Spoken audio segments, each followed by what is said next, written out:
Китап киштәсе оның өйендә иң яраткан урыны. 90 яшендә булса да, тормышын китаплардан башка күз алдына китерә алмый.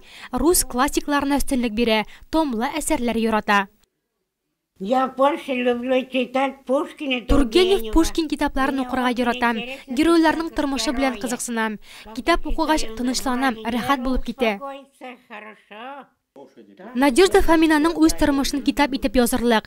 31 елда оларның гаиләсе репрессиягә эләгә. Гаилә архивында тарихи документлар әле дә саклана.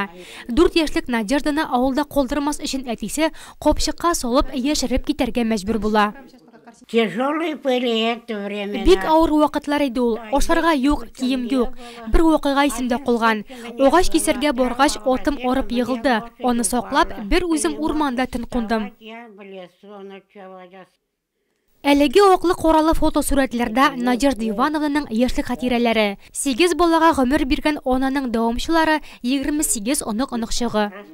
Несмотря на ее возраст, что ей 90 лет, она... 90 яшенә дә карамасан ул бик хәрәкәтчән, энергиясе ташып тора. Бөтен җирдә өлгерергә тырыша. Нәрсә эшлим, ничек булышым дип баш вата. Бу аның элеккедән килгән тормыш тәҗрибәседер инде. Старается помогать нам. 90 яшьлек юбилее уңаеннан район җитәкчелегеннән кабул итеп алган котлаулар бик урынлы. Ихластан елмайган туган тумачаларны чагылдырган бу фото Надежда Ивановнаның бәхетле картлыгын киләчәк буыннарга да истәлеккә калдырачак.